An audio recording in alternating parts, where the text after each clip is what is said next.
Lady, you people always find a way to make a public place look messy. The words cut through the thick New Orleans heat like a blade. They didn't belong in Jackson Square, not on a quiet Tuesday afternoon, not directed at a 74-year-old woman who had lived long enough to bury friends, raise children, and march for rights this officer had never read about. Ms. Etta Baptiste sat on her usual iron bench, the one near the old oak tree facing St. Louis Cathedral. Her white dress glowed beneath the sun, crisp and spotless, despite the humidity. Her hat, wide-brimmed church lady elegant, shielded her eyes while she gently tossed crumbs to the pigeons. She came here every day ever since she was a girl. Jackson Square wasn't just a landmark to her. It was her porch, her sanctuary. But today, something felt off. A group of tourists had been staring earlier, two of them whispering and pointing, one circling her like she was an odd sight on display. A street performer, packing up his sacks, gave her a worried nod. Even the local vendor, Miss Laverne, paused in the middle of folding her T-shirts, glancing toward the edge of the square, where a police cruiser had rolled in slower than usual. Etta felt the shift in the air, the way only black elders can feel when trouble is looking for them. She kept humming anyway, an old spiritual her mother used to sing during long bus rides through Louisiana when the wrong seat could get a black woman dragged into the street. She hummed as if her voice alone could hold the world still.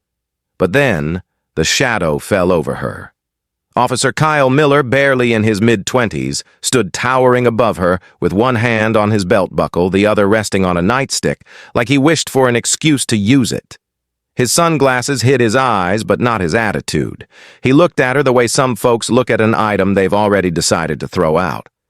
"Ma'am," he said, voice sharp, "you're gonna have to move. This area's for tourists. We're cleaning things up today." Etta's humming stopped. She didn't look up right away. Instead, she brushed a crumb off her lap and let the moment settle. "Son," she said finally, her voice warm but edged with steel. "I was born 5 blocks from here. I've been sitting on this bench since before you were a thought in your mama's mind." He scoffed an ugly, dismissive sound. "Uh-huh. But people have been complaining. About me feeding birds. About you loitering," he snapped. "You look like you're watching folks, making them uneasy." There it was. The accusation wrapped in coded language every black person recognized instantly. Loitering. Suspicious. Doesn't belong here. Etta exhaled slowly, feeling that familiar punch in her chest. Even at 74, even in her Sunday best, she was still dangerous to someone. She gathered her purse to her lap, not because she was guilty, but because she needed something steady in her hands. The crowd around them started to shift, whispers stirring as visitors, locals, and performers realized the tension rising. Officer Etta said, eyes still soft but firm, "You're making a mistake." "Lady, don't start," he barked. "Just move along. You people always got something to say." A few heads turned sharply at that. A woman gasped. Someone murmured, "Did he just say that?" Etta lifted her chin. There it was again, those words that pulled history up like a tide. "I am not moving," she said quietly, voice steady like a church bell. "This is my city, my bench, my peace." Miller stepped closer, close enough that Etta could smell the cheap cologne mixed with sweat. "Last warning," he said, tapping his nightstick against the bench. "Either you walk, or I make you walk." A tight silence spread across Jackson Square. The street musician froze mid-note. The vendor stopped folding shirts. A little black girl held her mother's hand tighter. Everyone knew this moment. Every black person in that square felt their heart climb into their throat. Etta didn't move, didn't blink, didn't flinch. She simply looked at him, really looked at him with the kind of stare only black grandmothers possess. A stare made of decades of surviving what others didn't. A stare that held memory, pain, resilience, and warning all at once. "My child," she murmured, "if you put your hands on me, you won't like what happens next." The air vibrated with tension. Officer Miller smirked because he thought she meant she'd fight back. He had no idea she meant something entirely different. He had no idea who was about to walk into Jackson Square, and he had no idea that before this day ended, he would regret every second of this moment. What Miss Etta didn't know, what Officer Miller never expected, was that the moment he laid hands on her, he set off a chain reaction that would shake the entire city, because someone was already on their way to Jackson Square, someone powerful enough to end his career in a single breath. Officer Kyle Miller didn't back up. If anything, her calmness seemed to irritate him more. He leaned in, letting his shadow swallow the bench where Ms. Etta Baptiste sat, her back straight, hands folded gently over her purse, like a queen refusing to surrender her throne. "Ma'am, I'm not going to say it again," he said, voice rising loud enough for the growing crowd to hear. "You're loitering. You're harassing tourists. You're making this place look unsafe." Etta didn't move. "Feeding birds is harassment now," Miller scoffed. "Don't be smart. I'm not being smart, child," she said softly. "I'm being honest." Miller's jaw clenched. His hand shifted closer to his radio. Around them, people began recording openly now. Phones pointed in every direction. A street artist paused while outlining a sketch. A mother pulled her son closer, whispering something he clearly didn't like because he whispered back. But she didn't do anything. That whisper traveled. People stiffened. People stared. Miller tried to regain control, raising his voice even more. "Lady, you do not belong sitting out here scaring people." The words echoed through Jackson Square. Sitting out here, scaring people, not belonging. Every syllable landed heavy on ears that knew exactly what not belonging meant in America. Etta inhaled slowly. Her fingers tightened just slightly on her purse strap. She had lived long enough to know that some moments decide themselves before she even speaks. She looked up at him, slow, deliberate. "Officer, I was born on Rampart Street. I marched down Basin Street in '63 when folks like me couldn't use the same water fountain as you. I've seen boys with badges think they run this whole city, but you are making a mistake you don't want to make." Miller laughed, not a genuine laugh, but the kind people use to hide their nerves. "Yeah.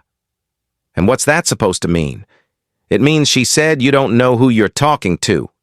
He stepped even closer enough for the brim of her hat to brush the fabric of his uniform. "What, you some kind of royalty?" A few people in the crowd chuckled awkwardly. They knew she was in a way. Jackson Square royalty. A community elder. Everyone black in the quarter knew Miss Etta, even if they didn't know her name. But Miller didn't. He puffed his chest. "Look, lady, this area is for people spending money, tourist money, not folks just sitting around doing nothing. Move along before I remove you myself."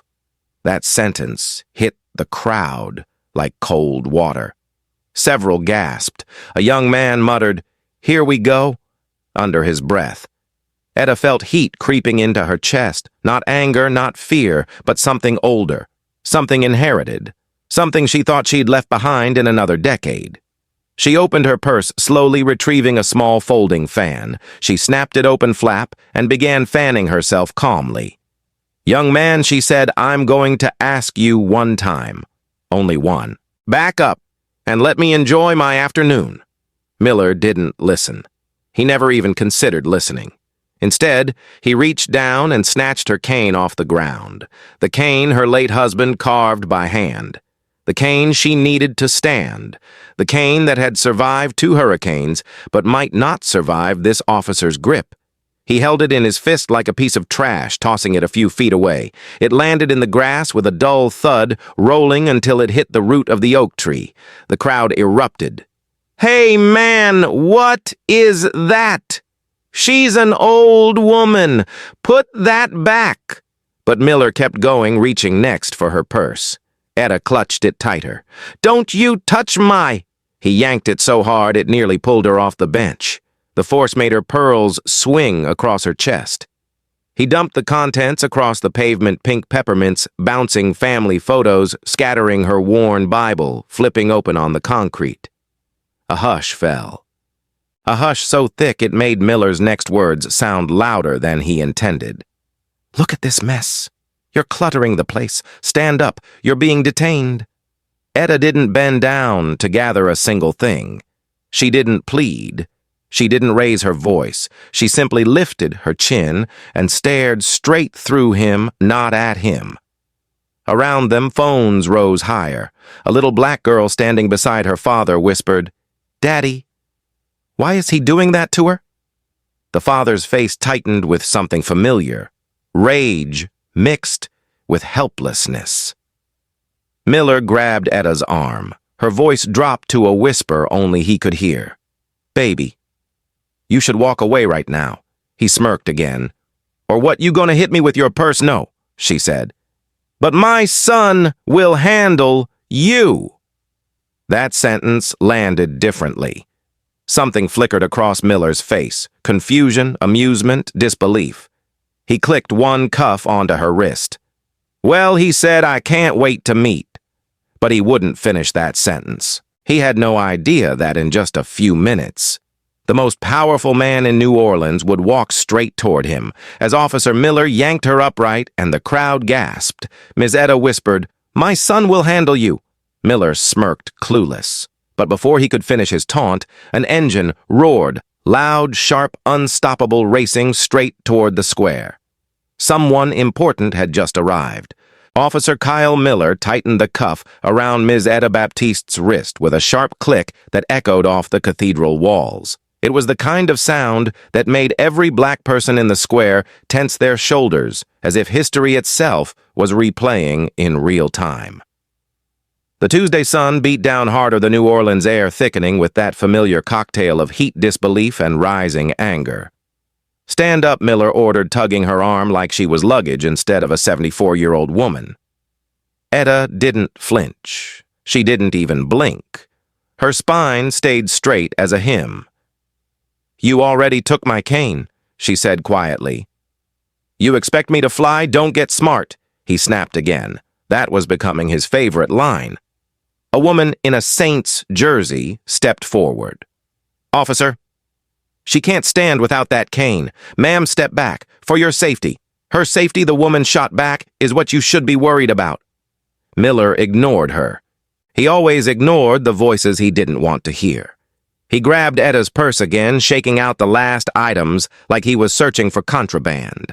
A peppermint rolled toward a little boy's sneaker. A family photo fluttered in the air before landing by a tourist's flip-flop. The Bible. Her old, worn Bible lay open on the pavement pages, exposed to footprints and dirt. Miller kicked it aside with his boot. That was the moment the entire square inhaled sharply. A man by the fountain muttered, "Nah." He didn't just kick that. Someone else whispered, "He's gone too far." A vendor cursed under her breath and folded her arms tight across her chest.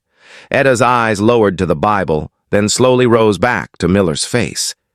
Her gaze carried 50 years of marches, protests, and quiet battles fought in kitchens and churches and courthouse steps. "You are disrespecting the wrong woman," Etta said. Miller smirked again. Too young, too green, too reckless to hear anything beyond his own authority. Save the speeches for someone who cares. He bent down and grabbed her other arm, jerking her up. Her knees buckled, and for a split second, her feet stumbled on the pavement, the movement sharp enough to make the crowd gasp. A street performer dropped his brass saxophone with a clatter. "Come on, man, she's somebody's grandmother." Miller turned toward him. "Back off. All of you. Disperse." But no one moved. Phones kept recording. Eyes stayed locked on him. Anger simmered like the heat rising off the cobblestones. Etta steadied herself, leaning slightly against the bench to stay upright, her wrists now locked together in front of her. Sweat beaded along her temples, but her dignity didn't crack, not even a little. "You need to understand something," said an older black man from behind the artist's stalls. "This woman's been sitting here for decades. She ain't bothered nobody." "She's disturbing the peace," Miller repeated mechanically, like he'd been waiting to use that phrase all day. "What peace?" a young woman yelled. "The only disturbance is you." Miller's face flushed red beneath his sunglasses, his ego puffed up like a rooster ready to fight. He pointed toward the crowd. "Everyone gets back or I'm calling for backup." "You already need backup." Someone laughed bitterly. "It's a 74-year-old lady, bro, and she's resisting arrest." Miller added loud enough to make sure every camera caught it. Etta shook her head slowly. "Baby, the only thing I'm resisting is the urge to teach you some manners." Miller grabbed the chain between the cuffs and pulled her closer. "You're done talking." Her hat nearly slipped off. A ripple of outrage swept across the square. A little black girl, maybe 8 years old, tugged her father's sleeve and whispered, "Daddy, is she gonna be okay?" Her father swallowed hard. His jaw clenched. "I hope so, baby." Etta turned her head toward the girl and offered the tiniest smile one only a grandmother could give. She whispered, "Don't be afraid, sweetheart. I'm gonna be just fine." Then she looked back at the officer. "My son is coming." Miller rolled his eyes. "Lady, your son's not going to help you right now?" "You're right," she said softly. "He's going to help you." Before Miller could respond, dispatch crackled through his shoulder mic. He pressed it. "Radio, this is Officer Miller. I've got a 1015 in custody. Elderly, female, resisting." He didn't finish. A roar echoed from the street tires, screeching an engine growling like something big and expensive and powerful. The crowd turned. A black SUV, government plates, tinted windows, jumped the curb and barreled straight onto the pedestrian path. It stopped inches from Miller's boots. The doors swung open. Not opened. Swung open. And the man who stepped out made half the square gasp and the other half whisper his name like a prayer. District Attorney Marcus Baptiste. The man known across New Orleans for cleaning up the police force one corrupt officer at a time. He locked eyes on the scene his mother cuffed her cane on the ground, her Bible in the dirt, and everything inside him went cold. Miller's smirk finally cracked. He had no idea who he had laid hands on, but he was about to find out. District Attorney Marcus Baptiste didn't walk toward them. He charged, but not with noise or chaos. His stride was controlled, cold, silent, the kind of walk that told everyone in Jackson Square a storm was coming, even though the sky was clear.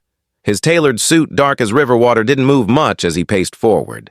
That's how tightly his muscles were clenched. His jaw looked carved from stone. His eyes, usually calm, usually measured, were locked onto one thing: his mother. Handcuffed, shaking just slightly from being forced upright without her cane. "Mom," Marcus said, voice low and cracking at the edges. Ms. Etta Baptiste didn't look angry. She didn't even look surprised. She simply nodded at her son, her chin lifting with the same dignity she'd held since the moment this started. "I'm all right, baby," she said softly. "I told this young man he was making a mistake." Marcus turned, and when he did, everybody felt it. Officer Kyle Miller instantly straightened his uniform, tugging at the collar, trying to decide whether to salute or run. He'd seen the DA's face before on TV, on billboards, in articles about police misconduct cases that ended careers. But he'd never expected to see that face here. Looking at him like he was already finished. Officer Marcus said, voice unnervingly steady, "Step away from my mother." Miller tried to speak. "Sir, this is an active, I said." Marcus repeated each word, sharp step. "Away." The crowd whispered like wind through leaves. Marcus didn't raise his voice. He didn't need to. When a powerful man speaks quietly, people listen more carefully. The silence from him was louder than a scream. Miller swallowed, taking a half step back but still trying to look official. "Sir, she was loitering." "Loitering," Marcus echoed. "On a public bench she's sat on for decades. She refused to comply with commands," Miller said, voice cracking on the last word. "Commands," Marcus repeated again. "You commanded a 74-year-old woman to stand without her cane. After throwing it, his voice dropped even lower. Are you aware that forcing an elder with mobility issues to stand is a violation of protocol?" At the mention of violation, the crowd hummed louder. Miller stiffened. She was disturbing the peace. By feeding birds, Marcus's eyebrow rose, or by existing while black. The square went silent, every phone aimed squarely at the officer. Etta closed her eyes, briefly. Not from shame, not from fear, but from recognition. She'd heard these battles her whole life, only now her son had the microphone. Sir Miller tried again. "You can't interfere with an arrest." Marcus stepped closer inches away from the young officer. "You didn't arrest her. You paraded her." His voice sharpened. "You dumped her personal property on the ground. You kicked her Bible. You put hands on her without cause. You cuffed her despite clear mobility issues and no threat. And you did all that in front of 24 cameras. A murmur shot through the crowd like electricity. Miller's throat bobbed. She resisted. No, Marcus cut in. She endured. "There's a difference." Etta finally spoke again. "Marcus, baby, pick up my things." He bent without hesitation. The DA of New Orleans, one of the most powerful men in the state, knelt on the pavement, gently retrieving her Bible first. He dusted it with his handkerchief like it was a sacred artifact. Then he gathered her peppermints, her photos, her fan. The crowd watched silently as he placed each item back into her purse with the tenderness of a son burying a wound inside himself. Then Marcus rose, turning back to the officer. "Uncuff her," he said. Miller hesitated. "Sir, I now." The officer's hands trembled so badly, he dropped the key once then again. People murmured. Phones zoomed in. The moment felt biblical. Finally, the cuffs clicked open. Etta rubbed her wrists softly, lifting her chin with that same unbreakable fire she'd always carried. "Thank you, baby," she said to Marcus, gently touching his arm. He nodded, breathing deep through his nose like a man trying not to explode. "I'm calling your superintendent," he said to Miller, pulling out his phone. "Internal Affairs, Civil Rights Division, every oversight office in this state. I will personally make sure you never put cuffs on another innocent citizen again." Miller looked like he might faint. His confidence had evaporated into the humid Louisiana air, but Etta stepped forward, steady now that Marcus was holding her elbow, and looked him dead in the eyes. "You don't earn respect with a badge," she said. "You earn it with how you treat people. All people." The officer dropped his gaze. Etta turned back to her son. "Let's go sit back down, child. I ain't finished feeding my birds." Marcus helped her back to the bench, the crowd parting respectfully. People nodded at her, whispered blessings, placed hands over their hearts. And somewhere behind them, the first sirens began to approach. "Hi, friend, before we continue, I need your help. We've noticed the channel losing traction, and subscribing is one of the best ways you can support us. It's quick, free, and helps us keep delivering great content for you. Your support means everything. Comment your city or country below. Let's see how far this community reaches. Thank you. Now, back to the story. The sirens grew louder. First a distant wail rolling over the Mississippi River breeze, then a sharp echo bouncing between the cathedral walls. Officer Kyle Miller kept shifting from foot to foot like he couldn't decide whether to stand tall or melt straight into the pavement. His hands hovered awkwardly near his belt, unsure where to rest now that the cuffs were no longer in them. District Attorney Marcus Baptiste still stood between his mother and the officer, one arm braced protectively in front of Miss Etta Baptiste, like a shield forged from fury and authority. Etta had settled back onto her bench, her throne, as if reclaiming it were the most natural thing in the world.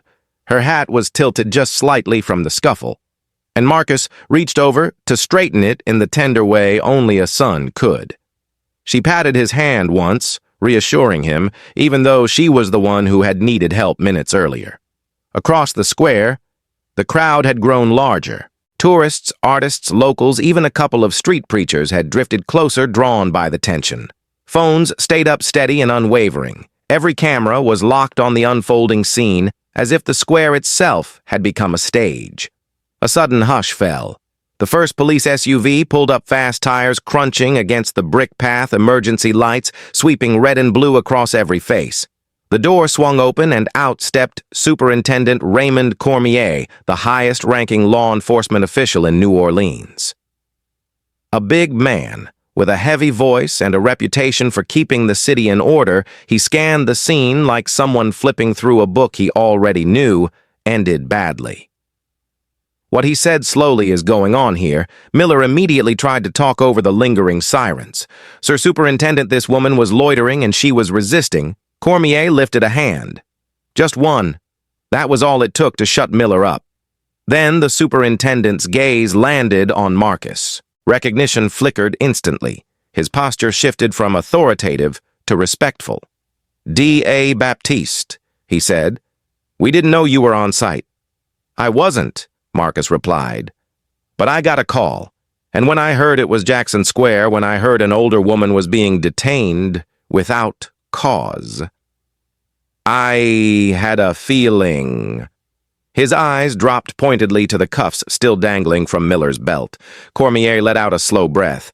"Officer Miller," he said, voice low enough to rumble. "Explain yourself." Miller swallowed hard. "Sir, I was following protocol. She was suspicious and people were watching her too long," and the superintendent's brow furrowed. "Watching her too long? Yes, sir. I thought she might be, casing tourists." A ripple of disbelief passed through the crowd. Etta's eyebrows shot up. "Casing. Lord have mercy, child, I'm 74 years old.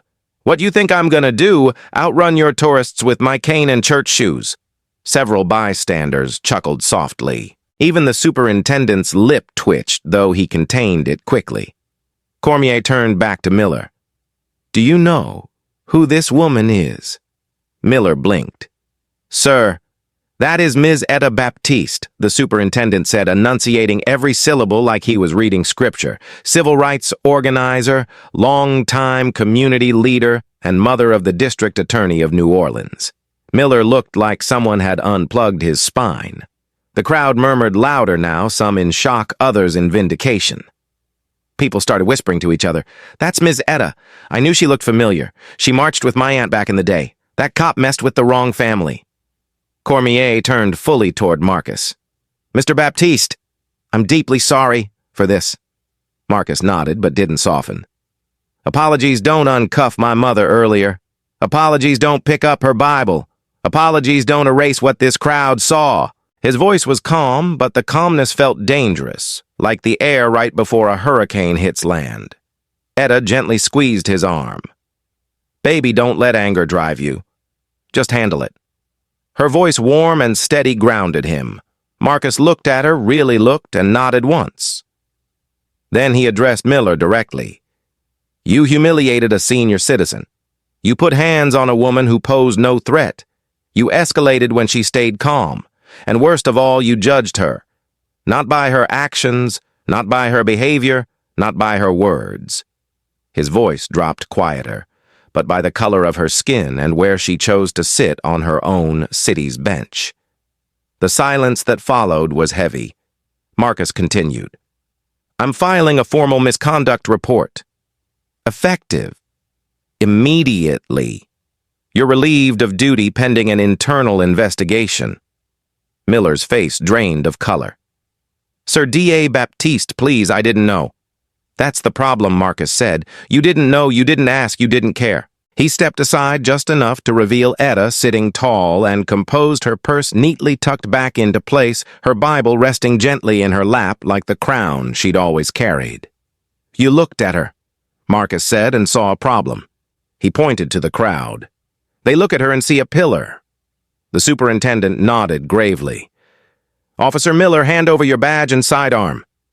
The young officer's lips trembled. His fingers shook as he removed both and placed them into Cormier's open hand.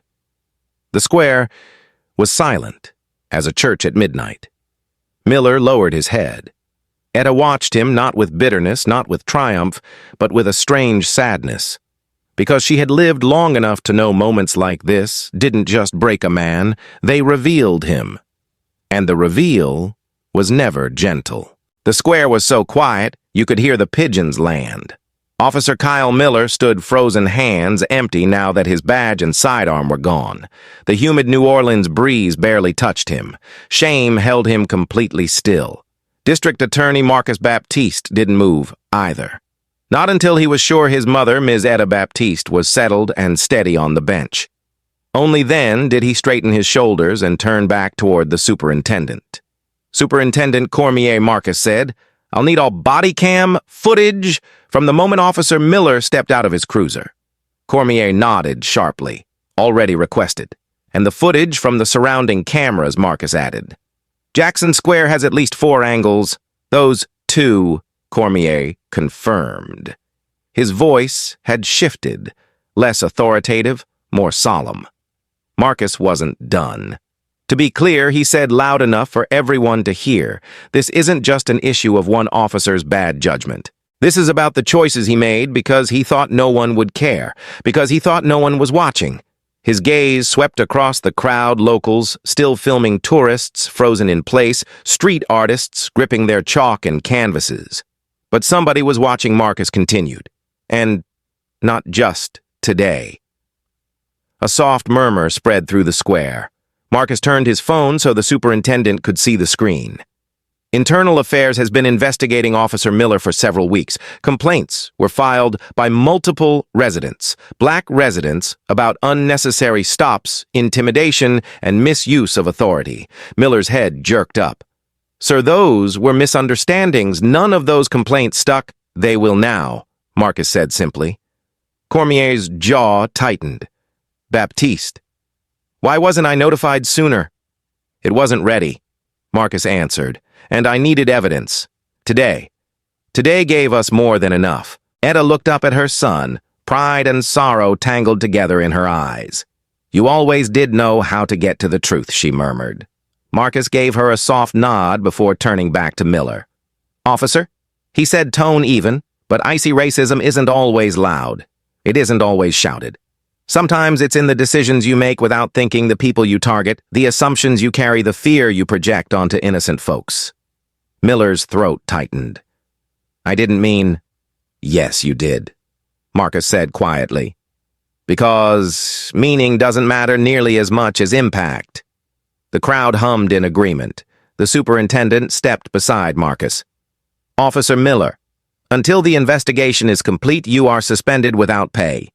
You are to surrender all department-issued equipment immediately and report to Internal Affairs for a full interview." The words hit like a verdict.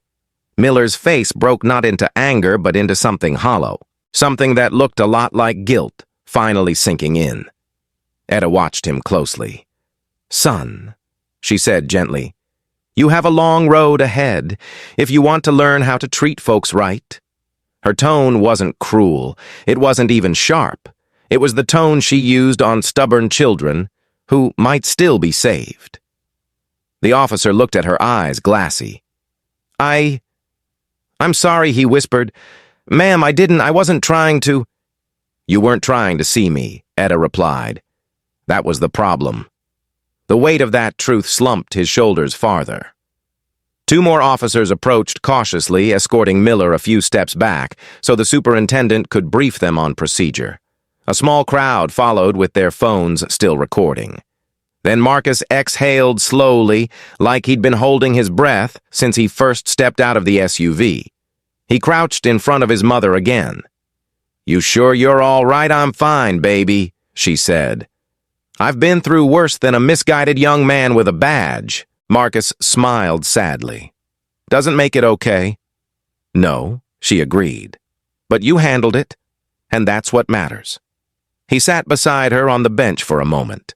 The pigeons, sensing her calm return, inched closer, like old friends coming to check in. A street musician near the fountain finally spoke up. "Ms.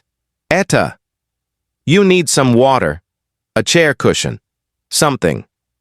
Etta chuckled softly. "Child, I need my cane." Marcus walked over to where the cane had landed against the oak tree and picked it up like he was lifting something sacred. He ran his thumb along the scratched wood, his jaw tightening at the sight of the scrape made from Miller's throw. He returned it to Etta with both hands. "Here you go, Mama." She took it, tapping the ground lightly to feel its balance. Then she nodded, satisfied. "Still solid," she said. "Just like me." Marcus laughed under his breath. The tension of the square began to loosen. People who had been silent started talking again quietly, respectfully. A young woman approached them. Mr. Baptiste, Miss Etta, just want to say thank you for not letting that slide, for standing up for all of us. Etta smiled at her. Baby, I didn't stand up at all. Couldn't without my cane. But my dignity didn't need legs. The woman laughed through a shaky breath and wiped her eyes. The superintendent cleared his throat. D.A. Baptiste, we'll handle the rest from here. I'm sure you will, Marcus replied. But he stayed right beside his mother. The whole crowd knew he wasn't moving until she was ready. Then slowly, Etta lifted her purse, rested both hands on her cane, and looked out across Jackson Square, the place that had always belonged to her long before any badge, any officer, any confrontation. Marcus, she said softly, sit down with me a little longer. Let the city see we're still here. He nodded and took a seat. And together, mother and son reclaimed the space that had nearly been taken from her. The heat in Jackson Square began to soften as clouds drifted across the late afternoon sun, casting long shadows over the brick paths. Yet the atmosphere around Ms. Etta Baptiste and her son District Attorney Marcus Baptiste felt warmer than ever, full of something heavier and brighter than the Louisiana sunlight. It felt like community. People didn't leave right away. They lingered, forming an invisible circle around Etta, an unspoken ring of protection, admiration, and quiet respect. A few locals approached her one by one, not to crowd her, but to honor her. You all right, Miss Etta? You need anything, baby? You stay strong now. Etta smiled gently at each person. I'm good, sugar. Y'all go on now. I ain't going nowhere. The street musician who had dropped his sax earlier lifted it again. This time he didn't play a frantic tune or something flashy for tips. He played slow rich like a prayer rising on a blues note. Marcus sat beside his mother, one arm resting behind her on the bench, his eyes scanning the area like he was still on duty. But his face softened each time he looked at her. It was the kind of look only a son gives when he realizes the world still has the power to bruise the people he loves. You sure you want to sit a while longer? He asked gently. Etta nodded. This bench is mine, baby. Has been for years. Ain't no uniform gonna chase me away from it. Marcus exhaled through a smile. That's what I figured. She patted his hand. And that officer? He'll learn. Or he won't. But his choices ain't gonna change who I am. Marcus nodded. He won't ever have the chance to do this to someone else again. Good, she said, simply. Birds fluttered back around her feet like the world was returning to normal piece by piece. The same pigeons she'd been feeding that morning stepped closer, as if reclaiming the moment with her. The crowd gradually thinned. The tourists drifted away. The musicians returned to their sets. Vendors reopened their booths. Life moved forward. But something in the square had changed just a little. Something felt reclaimed, reset, witnessed. As the last group of onlookers began walking off, a little black girl, maybe the same one who had asked her dad if Etta would be okay, approached shyly. She held out one of Etta's peppermints she'd picked up earlier. I think this is yours, the girl said. Etta smiled, her whole face glowing. Thank you, sweetheart. You keep it. Sweet things belong to sweet children. The girl giggled and ran back to her parents. Marcus stood up and offered his mother his hand. Ready to go home? Mama Etta looked around the square one last time. The cathedral, the oak tree, the street artists, the pigeons, the bench she'd defended with nothing but truth and dignity. Not just yet, she said. Let me sit a little longer. Let me enjoy my city. Marcus nodded and sat back beside her. And for a few quiet moments, they simply existed, mother and son, strength and resilience, legacy and justice, sitting exactly where she belonged. The sun dipped lower, casting a golden glow across the square, and just like that, the Queen of Jackson Square was back on her throne. Hi, friend. Thank you for staying with us until the end of this story. If you felt something today, anger, pride, hope, anything at all, please subscribe to the channel. It's free. It helps us grow and it keeps stories like this alive. Comment. Where you're watching from, we love seeing how far this community reaches. and share this video so more people around the world can experience this journey with us.